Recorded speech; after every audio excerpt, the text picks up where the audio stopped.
Hi hello Telangana రాష్ట్ర ప్రజలు నమస్తే, గుడ్ మార్నింగ్, శుభోదయం. ఈరోజు నేటి దాత్రి దినపత్రికలోని మెయిన్ పేజ్ ఎడిషన్ వార్తా విశేషాలు ఎట్లా ఉన్నాయో చూద్దాం.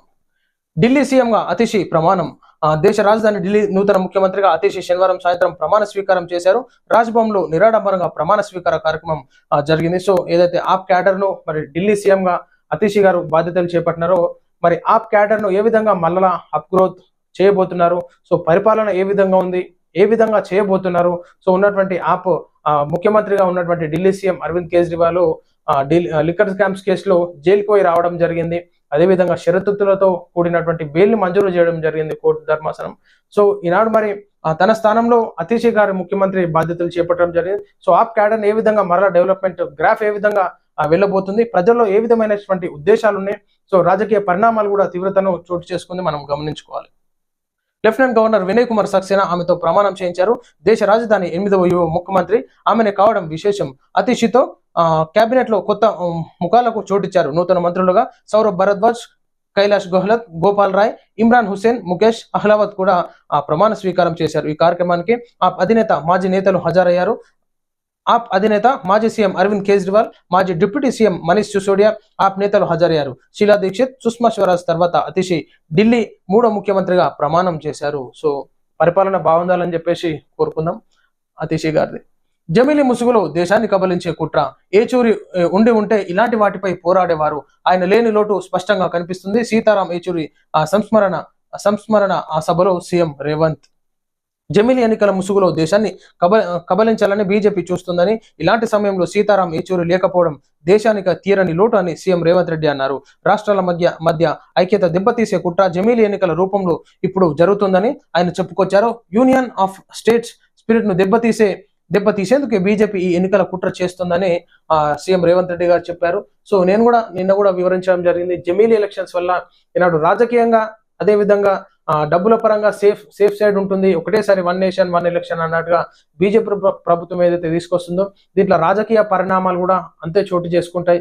ఎందుకంటే ఇది ప్రజలు కూడా నష్టపోయేటటువంటి ఉంటుంది. రాజకీయంగా కూడా కొంత అవకతవకలు ఏర్పడేటటువంటి సందర్భాలు ఉంటాయి. ఏంటంటే నేను చెప్పినట్టుగా అసెంబ్లీ ఎలక్షన్స్, పార్లమెంట్ ఎలక్షన్స్ అన్ని 1 నేషన్ 1 ఎలక్షన్స్ అని చెప్పి ఒకటేసారి జరిపిస్తే ఈనాడు ఎమ్మెల్యేగా గెలిచినటువంటి వ్యక్తి రాజకీయంలో ఉన్నటువంటి ప్రజలను పట్టించుకోకుండా ఉండే తరంలో ఒక పార్టీలో గెలిచి, సో ప్రజలు తనను గెలిపించుకున్నాక పరిపాలన బాగలేని క్రమంలో ఎంపీ ఎలక్షన్స్ అయ్యేటప్పుడు పార్టీ చేంజ్ అవ్వడం, ఓటు వేరే నాయకుడిని ఎన్నుకోవడం, ప్రజలు వేరే ఆలోచనలు చేంజ్ అవ్వడము, ఉన్నటువంటి ఆ రాజకీయ నాయకుడి పైన మరి ప్రజల నమ్మకం కోల్పోవడం, వేరే నాయకుడు ఎన్నుకునేటటువంటి ఛాన్స్ ఉంటుంది. సో అప్పుడు పరిపాలనలో మార్పులు వస్తాయి. కానీ ఈ జమిలీ ఎలక్షన్స్ వల్ల ప్రజలు నష్టపోతారు. ఈ రాజకీయ నాయకులు కూడా ఈనాడు ప్రజలను పట్టించుకునేటటువంటి కొంతమంది అవినీతి నాయకులు ఉంటారు. సో ఈ విధంగా ప్రాబ్లమ్స్ వస్తాయి. సో ఓన్లీ ఖర్చు గురించి 1 నేషన్ 1 ఎలక్షన్స్, ఒకటేసారి ఎలక్షన్స్ కంప్లీట్ చేయవచ్చు అన్నట్టుగా బీజేపీ పార్టీ అయితే ముందుకు తీసుకెళ్తుందో దీన్ని ప్రజలు కూడా ఒకసారి ఆలోచించి డెసిషన్ తీసుకోవాలి. ప్రజా నిర్ణయమే ఈనాడు ప్రభుత్వాల నిర్ణయాలుగా ఉండాలని చెప్పేసి కోరుతా ఉన్నాం. దోషులను వదిలేది లేదు. ఎంతటి వారైనా కఠినంగా శిక్షించి తీరుతాం. లోతుగా విచారణ జరగాల్సిన అవసరం ఉంది. అన్ని దేవాలయాల్లో పరీక్షలు, సంప్రోక్షణ కార్యక్రమాలు, ఆరోపణలు వస్తే ఎదురు దాడితో జగన్ విమర్శలు. మండిపడ్డ సీఎం చంద్రబాబు నాయుడు. తిరుమల లడ్డు వ్యవహారంలో దోషులను వదిలేది లేదని, ఎంతటి వారినైనా కఠినంగా చర్యలు ఉంటాయని ముఖ్యమంత్రి చంద్రబాబు నాయుడు మరోసారి తీవ్రంగా స్పందించారు. తిరుమల లడ్డు విషయంలో జగన్ చర్యల వల్ల భక్తుల మనోభావాలు దెబ్బతిన్నాయని అన్నారు. ఇది చాలా సున్నితమైన అంశం అని, దీనిపై లోతుగా విచారణ జరగాల్సిన అవసరం ఉందని అభిప్రాయం వ్యక్తం చేశారు. శనివారం నాడు టీడీపీ కేంద్ర కార్యాలయంలో సీఎం చంద్రబాబు మీడియాతో మాట్లాడారు. రోజు 3 సార్లు పరీక్షలు చేశామని ఎవరిని మభ్య పెడుతున్నారంటూ వైసీపీ నేతలపై సీఎం చంద్రబాబు ఆగ్రహం వ్యక్తం చేశారు. రోజుకు 3 సార్ల పరీక్షలు చేసి ఉంటే మన పరీక్షలలో రావాలి కదా. సో పరీక్షలు చేయకుండా ఉన్నటువంటి క్వాలిటీని పరిణామాలు పాటించకుండా ఈనాడు భక్తుల మనోభావాలు దెబ్బతీయడానికి ఈనాడు వైసీపీ అధినేత అయినటువంటి మరి జగన్ గారు ఈ విధంగా ప్రజల మనోభావాలతోని, భక్తుల మనోభావాలతోని, హిందువుల సాంప్రదాయాలను కాలరాసే విధంగా చేసినారంటే ఒకసారి ఆలోచించుకోవాలి ప్రజలరా. సో ఖచ్చితంగా దోషులు ఎవరైతేనేమి ఈనాడు శిక్షించాల్సిందే. అక్కడ లడ్డూ తయారీదారులు, కాంట్రాక్ట్ తీసుకున్నటువంటి వారు ఏ విధంగా చర్యలు పాల్పడ్డారు, ఎన్ని కోట్ల రూపాయలు ఈనాడు అవినీతిగా దండుకున్నారో ఈనాడు అధికార యంత్రాంగంపై కూడా వేటు వేసేటటువంటి సందర్భంగా కనిపిస్తుంది. ఈనాడు ప్రజలు ఊరుకునేటటువంటి ప్రసక్తి లేదు. ఖచ్చితంగా దోషులను శిక్షించాలని చెప్పేసి కోరుతా ఉన్నాను. 28 ఒక రోజు పర్యటనకు హైదరాబాద్ కు రాష్ట్రపతి నల్సర్ వర్సిటీ స్నాతకోత్సవంలో పాల్గొనున్న ముర్ము ద్రౌపది ముర్ము రాష్ట్రపతి రాకతో ఏర్పాట్లపై అధికారులతో సీఎస్ సమీక్ష. ఈ నెల 28వ తేదీన రాష్ట్రపతి ద్రౌపది ముర్ము హైదరాబాద్ కు ఏదైతే నల్సర్ వర్సిటీ స్నాతకోత్సవంలో మరి ముర్ము గారు పాల్గొనబోతున్నారు. శ్రీవారి లడ్డూలో జంతువుల కొవ్వు వార్త తెలియగానే భక్తుడిగా తల్లడిల్లిపోయా. నేరస్తులను కఠినంగా శిక్షించాల్సిందే సీఎం చంద్రబాబును కోరిన నటుడు మోహన్ బాబు. ఖచ్చితంగా శిక్షించాల్సిందే. ఈనాడు ప్రజలు అన్ని వర్గాల నుంచి కోపోక్తులవుతున్నారు. ఎంతో మంది ఆ లడ్డూ వ్యవహారంలో ఈనాడు భక్తుల మనోభావాలు దెబ్బతిన్నాయి. ఈనాడు అటువంటి ప్రజలు కోట్లాది కోటీశ్వరం అంటే ఆ భక్తులు దర్శన కార్యక్రమాలు అక్కడ చేసుకొని ఉంటారు ఇప్పటికీ. అలాంటి వారికి ఎంతో ప్రతిష్టత కలిగినటువంటి ఆలయంలో ఈ విధమైనటువంటి సంఘటనలు జరగడం చాలా బాధపడుతున్నారు భక్తులు. సో వారిని ఎవరైతే ఈ అవినీతికి పాల్పడ్డారో వారిని ప్రజలు కాదు భగవంతుడుగా క్షమించేటటువంటి ప్రసక్తి లేదు. సో ఉన్నటువంటి ఆలయాన్ని మొత్తాన్ని సంప్రోక్షణ చేసే విధంగా హోమాలు చేసే విధంగా ఈనాడు టీటీడీ నిర్ణయాలు తీసుకుంది. సో ఈ విధమైనటువంటి చర్యలకు పాల్పడ్డ వారిని ఆ భగవంతుడు క్షమించడు. జన్మ జన్మలుగా ఉన్నటువంటి ఆ నరకాన్ని అనుభవిస్తారు. ఖచ్చితంగా భగవంతుడు కూడా వీళ్ళని శిక్షించే తీరుతాడు. 8,888 కోట్ల రూపాయల అమృత్ టెండర్ల కుంభకోణం. సొంత బావమరిది కంపెనీకి టెండర్లు కట్టబెట్టిన సీఎం. బీజేపీ ప్రభుత్వం విచారణ జరపాలని కేటీఆర్ డిమాండ్. సో ఈ స్కామ్ ఏందో బీజేపీ ప్రభుత్వం మరి గతంలో ఏదైతే కాంగ్రెస్ పార్టీ విమర్శించి వాళ్ళ ఆ కాళేశ్వరం స్కామ్ ఉంది, దళిత బంధు స్కామ్ ఉంది, ఉన్నటువంటి రైతు బంధులో స్కామ్ ఉంది, సీఎం రిలీఫ్ ఫండ్ లో స్కామ్ ఉంది, కళ్యాణ లక్ష్మిలో స్కామ్ ఉంది అని చెప్పేసి చెప్పినప్పుడు అప్పుడు బీజేపీ ప్రభుత్వము అరెస్ట్ చేయలేదు వాళ్ళని. ఈనాడు ఉన్నటువంటి తెలంగాణ రాష్ట్రంలో బీజేపీ ప్రభుత్వం రూలింగ్ చేసేది. ఖచ్చితంగా అది వాస్తవమే. ప్రజల్లో మంచి మూమెంట్ ఉన్నప్పుడు ఆ గ్రాస్ మీ బీజేపీ పార్టీయే కూలిపోయింది. సో ఈరోజు కేటీఆర్ గారు మరి 8,888 కోట్ల రూపాయల స్కామ్ నాడు రేవంత్ రెడ్డి గారు చేసినారు. సో అది ఏ విధంగా జరిగింది? కుంభకోణమా? అది పనుల నిమిత్తంగా అప్పగించి మరి దాంట్లో డబ్బులు దోసుకోవడం జరిగిందా? సో వాళ్ళ రేవంత్ రెడ్డి బావమరిదికి పనులను కట్టబెట్టడంలో మరి కేటీఆర్కి అసలు ఏం జరిగింది? దీనిపైన కూడా క్లారిటీ రావాల్సింది. అది కూడా మేము త్వరలో టోటల్ రిపోర్ట్ ని అందిస్తాం. యథా రాజా తదా పోలీసులు. తెలంగాణ రాష్ట్ర పోలీస్ బ్రాండ్ కు కొందరు తీరు కారణంగా అవినీతి మకిలి పడితే సీనియర్ పోలీస్ అధికారులు పడిన కష్టమంతా వృధా అవుతుందని మాజీ మంత్రి హరీష్ రావు ఆందోళన వ్యక్తం చేశారు. కొందరు పోలీసు అధికారులు సంబంధించి అవినీతి ఆరోపణలపై వచ్చిన కథనాలపై ఎక్స్ వేదికగా స్పందించారు.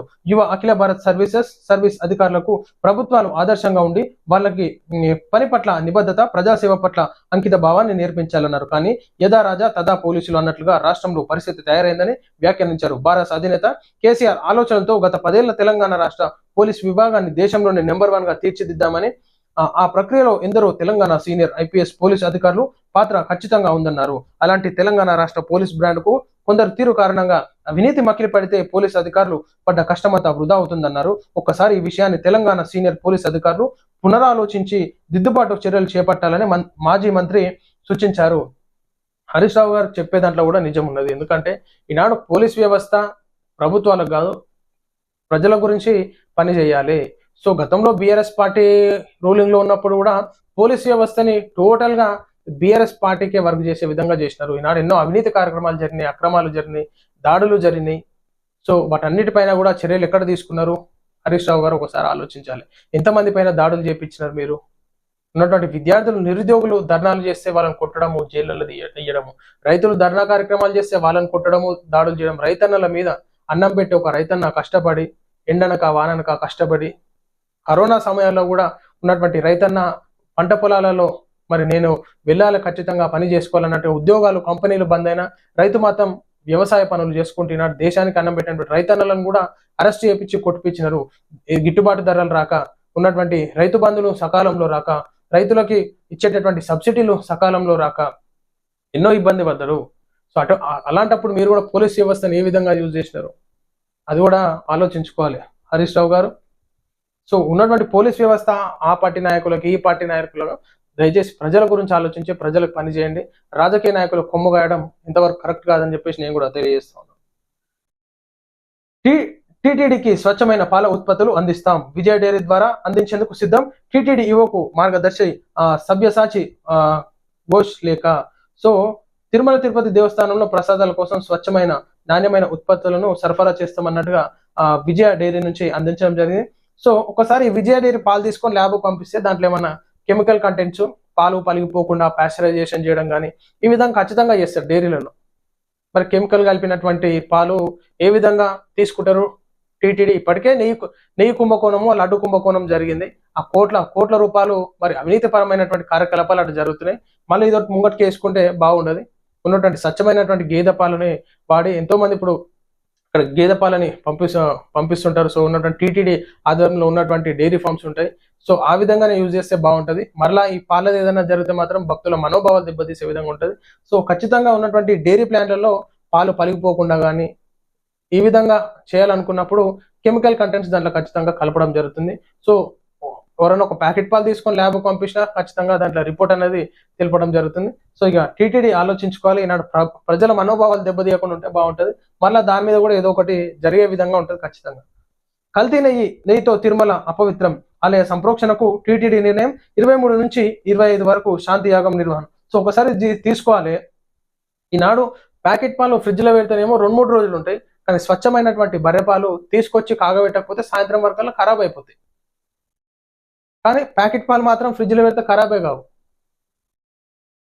అంటే కెమికల్ కంటెంట్స్ దాంట్లో ఖచ్చితంగా యాడ్ చేస్తారు. ఒకసారి తెలుసుకోవాలి. ఉన్నటువంటి ప్యాకెట్ పాలు తీసుకొచ్చి పెట్టండి, పొద్దున తీసుకొచ్చి గేదె పాలు పెట్టండి పక్కన. సాయంత్రం వరకు వేడి చేయకుండా ఉంటే ఏ పాలు ఉంటాయి. సో బర్రెల పాలు, గేదె పాలు, స్వచ్ఛమైనటువంటి గేదె పాలు పలిగిపోతాయి. ఎందుకంటే దాంట్లో ఏ కెమికల్ కంటెంట్స్ యాడ్ చేయరు కాబట్టి పలిగిపోతాయి. కానీ ప్యాకెట్ పాలు ఏదైతే ఉంటుందో అవి పలిగిపోవు. దాంట్లో పాలు పలిగిపోకుండా, స్మెల్ రాకుండా, ఫ్లేవర్స్ వేయడము ఈ విధమైనటువంటి కార్యకలాపాలు నడిచాయి డైరీ ప్లాంట్లలో. సో ఖచ్చితంగా ప్రజలు ఆలోచించుకోవాలి. టీటీడీ అధికారులు కూడా నిర్ణయం తీసుకోవాలి. కల్తీ నెయ్యితో తిరుమల అపవిత్రం ఆలయ సంప్రోక్షణకు టీటీడీ నిర్ణయం 23 నుంచి 25 వరకు శాంతియాగం నిర్వహణ. వేద పండితులు, ఋత్వికులతో శ్రీవారి ప్రత్యేక పూజలు. ఇక వాళ్ళు చేసిన ఉద్ధారకానికి ఈనాడు టోటల్ మొత్తం ఆలయం మొత్తం సంప్రోక్షణ కార్యక్రమాలు, యోగ హోమాలు ఇవన్నీ చేసేటటువంటి నిర్ణయాన్ని ఈ రోజు టీటీడీ తీసుకున్నదంటే ఎంత అవినీతి జరిగింది. అక్కడ సంప్రోక్షణ చేయాలంటే మాంసం, గేదెల మాంసము ఉన్నటువంటి పంది మాంసం కొవ్వులతోని తయారు చేసి అక్కడ అపవిత్రం జరిగింది ఆలయంలో అన్నట్టుగా మరి ఈనాడు టోటల్ ఆలయ సంప్రోక్షణకే ఈనాడు పూనుకున్నారు. అక్కడ వేడి పండితులు హోమ కార్యక్రమాలు కూడా జరగబోతున్నాయి. కాబట్టి ఈనాడు ఉన్నటువంటి దోషులను కూడా కఠినంగా శిక్షించాలని చెప్పేసి కోరుతున్నాం. మరలా ఇది పునరావృతం కాకుండా ఖచ్చితంగా చూసుకోవాలని చెప్పేసి కోరుతున్నాం. సో ఇది మంగళ shopping mall Sudarshan theatre RTC express లో మరి కీర్తి సురేష్ గారు సినీ యాక్టర్స్ ద్వారా మరి ఓపెనింగ్ ఇనాగ్రల్ ఫంక్షన్ ఉన్నట్టుంది. సో ఇది ప్రజలారా మనం చూస్తా ఉన్నాం. ఈ రోజు నేటి దాత్రి దినపత్రికలోని మెయిన్ పేజ్ ఎడిషన్ వార్తా విశేషాలు. నమస్తే.